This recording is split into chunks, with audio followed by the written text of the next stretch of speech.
Pernah nggak sih, kamu ngerasa capek banget mentalnya, padahal kayaknya nggak ngapa-ngapain? Rasanya tuh semua energi positif, semua rasa seneng, kayak kesedot abis entah kemana. Kalau kamu pernah ngerasain itu, kamu nggak sendirian kok. Ini umum banget dan biasanya ada satu penyebab utamanya.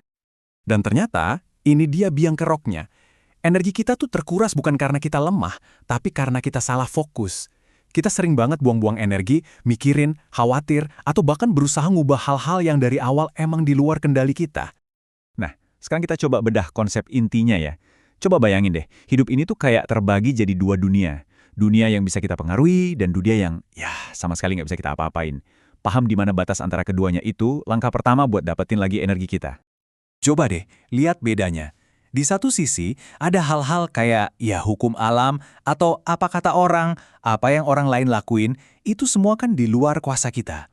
Tapi, di sisi lain, ada hal yang 100% punya kita. Apa itu? Cara kita merespons, kata-kata yang kita pilih, dan keputusan yang kita ambil. Disitulah kekuatan kita yang sebenarnya.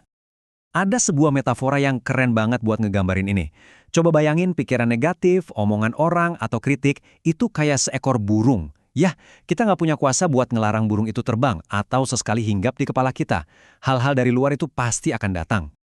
Nah, ini lanjutannya. Dan ini bagian yang paling krusial. Walaupun kita nggak bisa cegah burungnya hinggap, kita punya pilihan penuh buat nggak ngebiarin dia bikin sarang di situ.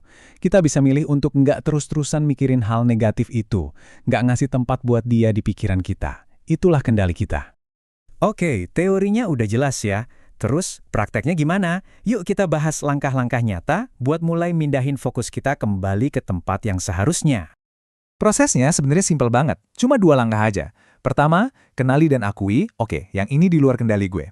Kedua, secara sadar, putuskan untuk pindahin fokus mental kita kembali ke dalam, ke respons kita, ke tindakan kita selanjutnya.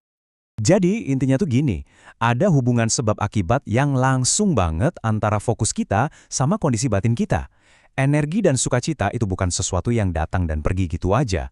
Keduanya itu adalah buah dari kemana kita memilih untuk mengarahkan hati dan pikiran kita setiap saat. Nah, ini dia akar masalahnya. Setiap detik yang kita pakai buat cemas soal tindakan orang lain atau situasi yang nggak bisa diubah, itu adalah detik di mana kita secara aktif nyerahin energi dan sukacita kita. Itulah pencuri kebahagiaan yang sesungguhnya. Sekarang kita sampai di bagian yang paling powerful. Setelah kita tahu masalahnya di mana dan gimana cara ngatasinya, kita bisa nemuin kunci menuju sukacita yang lebih stabil, yang nggak gampang goyah cuma karena keadaan di luar. Jadi, ini dia kunci utamanya. Untuk menjaga sukacita kita, tarik fokus kita kembali ke dalam.